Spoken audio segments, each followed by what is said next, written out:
Welcome back, and joining us for the analysis of these stories are Mr. Gamaliel Tanimomo, that's a business analyst. Thank you, Mr. Gamaliel, for joining us. Mr. Gamaliel, can you hear me? Good morning. Thank you for joining us today. And I also have right here with me in the studio, Charles Fakroha, business analyst. Thank you so much for joining us on the show today. Thank you, Viveshwa. All right. Okay, so let's start with the very first story. The first story is about the price of PMS soaring as high as 200 to 250 naira in some parts of the country. Talk about Lagos, Abuja, and environment and all of that. And then we are having counter accusations here. Some persons are saying, hey, wait a minute, could it be that the marketers are hoarding supply? Could it be that they would rather divert, some of these things to some other places? And we also have the marketers saying, no, that's not the case. What's happening here is that NNPC isn't giving us sufficient supply. That's on the one hand. And on the other hand, they're also saying that the bridging gap for transportation has not been paid yet. So what exactly is the problem? I think I'd like to start with Gamaliel. Gamaliel, can you hear me? I can hear you loud and clear. All right. So this is the situation now. How do you react to this? Let's start from there. Okay. So once again, good morning to our listeners. I think that from my end, as a citizen and a concerned one for that matter, it's disappointing that we are in this mess again. We obviously have not learned our mistakes as a nation. Our 4 refineries are performing suboptimally, and the question is why do we have the queues in the first place? Is there a price increase that is imminent? If there is going to be a price increase, there should just be the order or something, rather than make people go through chains and then some other people are the receiving end. So beyond just queuing to buy fuel at 250 per litre is the time that you waste on the queue, and it's also that some people are profiting from this chaos. So if there's going to be a price increase, let us know. And I think that there's going to be a price increase. All of this is just a camouflage. I don't know, but I think that is where we are as a nation. If there's going to be a price increase, let us know. If there's not going to be a price increase, why should you have queues disappear and appear just at the whims and caprices of just a few? Mr. Gamaliel, let's look at the issues here. For the marketers, they are saying that supply from NNPC is not sufficient. Isn't that something we should also be looking at? Why don't we have sufficient supply? What's happening? What's the problem? Do you also think this is because there is a ploy probably to increase the pump price? Is that what you think? I didn't get that question. Okay, I was saying, now you're saying that there is a likelihood that this is a ploy to increase the fuel price. And then my question is, but then when we look at what the marketers are saying, they are actually saying that supply they are getting from NNPC is insufficient. So how do we marry these two? So that again is some few bit of paradox. When NNPC says the supply we are getting is few, the question is who is supplying NNPC? So I think there's a gap somewhere, and that is where our challenge is. Once we bridge that gap, the question is, we do not have the capacity to refine fuel or petroleum products in the country. So that is where the gap is, and we need to address that issue. Again, the government will say that they are paying subsidy. Who is taking this subsidy? So between the demand side and the supply side, we need to bridge the gap so that things can go running. Fuel is going to increase, transportation is going to increase, all of that is going to increase, and then the problem continues. I think we need to address it. Yeah. All right. Let me come to Charles in the studio here. Thank you so much. He was talking about Nigeria not having the capacity. For me, when you say we don't have the capacity, I ask the question, how exactly is it so? Well, I'm just short of words because we have come back to square one again. Fuel price. Like we said the last time, yes? If you want to remove subsidy, please remove it so that we all know that, yes, we are talking of, we want availability of this product. Look at what our guest said. Despite the time you want to buy maybe 250 or whatever price, the time manpower wasted. You wait on the queue to get this commodity. If they want to increase the pump price, then it should be done in an orderly manner. Now, NNPC is saying this one, the manufacturers, the marketers are saying another story. We don't even know who to believe. And I will agree with Mr. Gamalion that there's an issue of capacity somewhere. If our refineries are working, even with just 50% capacity, some of these problems would have been taken care of. Who supplies NNPC? We are NNPC is the sole importer of these products. Okay? So if we are having shortage in the market, of course, we will say this NNPC. Marketers are telling you they've not been able to pay that bridging gap. So you want to accuse marketers that they are trying to hoard. They are not hoarding any product. Why would they hoard? So you believe what the marketers are saying? I believe what the marketers are saying. Okay. These are business people. And if what of the talk of diversion, is that also possible? Yes, if there are diversion, then I will blame the government for it. A tanker loads from whatever depot in Apapa, Mosemi, or whatever, it has a destination. And if it doesn't get to that place, then is it the ordinary man on the street that is going to be checking that? NNPC, whoever, they should have their own monitoring units to ensure that product that is meant for a particular city gets to that city.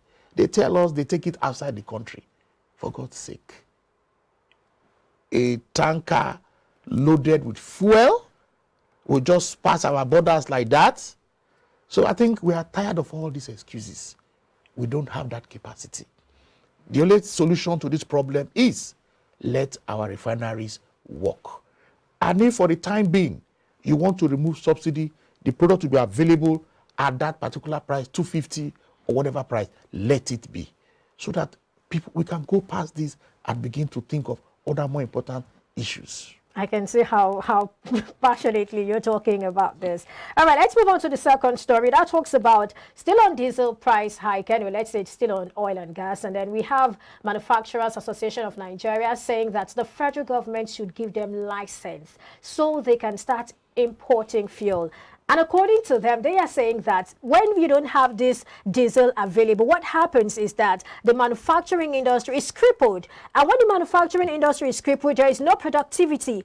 And at the end of the day, this has a ripple effect. And it also talks about the fact that they also have issues, challenges accessing forex. And now they are saying to the federal government, at least one way they can be so sure that this issue can be addressed is by the federal government giving them licenses to import. Gamaliel, let's have your thoughts on this. Can you hear me? Oh, absolutely. I can hear you perfectly. Yeah. Okay, so on the issue of licensing, manufacturers shutting down, the question is, I'm trying to see my choice of words right now.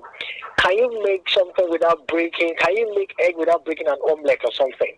I mean, there's an entire value chain that we need to know at what point what service ends. So who are the marketers? Who are the manufacturers? Who is responsible for what? I mean, at some point, the PIBB was supposed to shed more light on these areas. But I think we have more confusion right now, even after when the PIB was signed into law. So the manufacturers are saying that they want to shut down. The question is, who is going to bear the brunt? It is because we have a dysfunctional system. That is why everybody is trying to flex their muscles. If we had a functional refinery, no one will say anything. That's my own view. I just feel that the government needs to come in and either privatize this or take over completely. And the best run refineries in the world are run by private organizations. So I do not even think that the government has a responsibility or a right in the first place to go and start working on refineries, which is why I allowed the initiative by Dangote to go into refineries. Federal government should please hands off anything about petroleum products. It will hurt us in the first instance, because just like we privatize telecoms, I think this is a good place to end that one, so we can move on to the other stories. We have about 4 stories. Very quickly, what's your thought in 30 seconds? Yes, government should just hands off their hand when it comes to refining petroleum products. Okay. All right. Okay, so now let's move on to the third story. The third story talked about addressing gaps in consumer knowledge and practices with digital financial services. I think this is something that I would have to just very quickly talk about. Now, the Central Bank of Nigeria has issued an exposure draft for the digital financial services awareness guidelines to address gaps in consumer knowledge and practices with digital financial services. Well, basically, this is a guideline from the CBN to digital financial institutions telling them that they need to carry the consumer along. They need to make the consumer understand the difference between the regular banks, the traditional banking system, and, the digital financial system. And so they're just talking about the fact that the consumer should be carried along. The consumer should understand certain things, should understand products and services and all of that. What's your take on that? Well, I think that's the right step in the right direction. We have always advocated for consumer financial education because, there is no point a consumer getting into a financial service or a product and you don't have the basis of what it's all about. Well, I'm surprised that it is just coming now. It is something that we expected long ago. And before that guideline even came out, of course, I'm sure CBN must have engaged all the stakeholders. Because not when you come out with a guideline and stakeholders are telling you we're not carried along. But I believe they must have carried along all the stakeholders.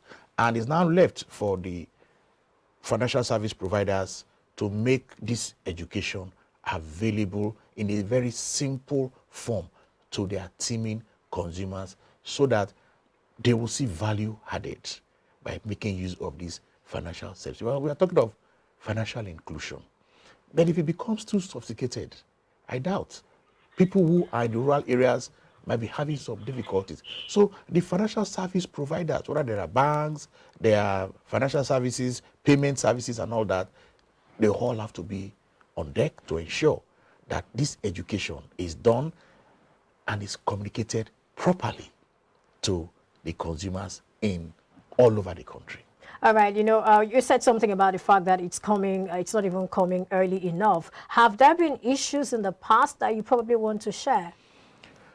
Yes, we know that when any draft guideline is coming out, before the draft is even out, other stakeholders must have given their input. Okay. So it does not look as if the government, as a regulator now, CBN, is trying to impose any guidelines on operators. So we know that. I'm sure that must have taken place before this guideline has emerged. All right, thank you. Gamaliel, let's have your thoughts on that. Gamaliel, if you can hear me, please go ahead. Can you hear me? Absolutely. Please go ahead. I can hear you. Okay, so my thoughts are not totally different from the last comment. I just think that we need to take the bull by the horn and take very drastic steps that are needed to sanitize this critical sector of the economy that is our cash cow. Thank you. All right, thank you. Now let's move on to the fourth story. This fourth story talks about IOCs paying 400 billion naira all debt for July 2022. This is what they are going to pay in July, and this is for fuel that was purchased in April. Let's have your thoughts on that. Well, again, I'll say it has to do with accountability in this important sector in our economy, the oil and gas. NNPC is giving us those figures. Yes. And my take is these IOCs, they are in business. But I also know that they also have some strong values in terms of their operation. So if you have products that you are going to pay for, please pay as at when due. There is no need for the government to begin to chase you, just like you are paying tax. As at when due, you make your returns to the appropriate regulatory body. So the IOCs, I know that in their own countries, where they are coming from, they don't allow their government to begin to disturb them when it comes to making their returns, payments to the regulatory bodies. So as they're in Nigeria here, they should also extend that kind of ethical values, that kind of practice that will ensure that at the appropriate time, government gets what payment they are supposed to get, the correct amounts to be paid, and of course, and at the right time. All right, thank you so much, Charles Fakroha, for your thoughts. Thank you. Mr. Perpetua. Gamaliel, if you can hear me, thank you so much for coming on the show and for sharing your thoughts with us. We do appreciate it. Thank you for having me. Thank you. All right, and still to come after this timeout, productivity of the Nigerian private sector experienced its first decline in 19 months, dropping from 53.9 in May to 50.9 in June. This is according to the Stanbic IBTC Purchasing Manager Index report for June 2022. We assess private sector growth in relation to productivity in 2022 when compared to 2021. Well, that's our next talking point. Please stay with us. We'll be right back.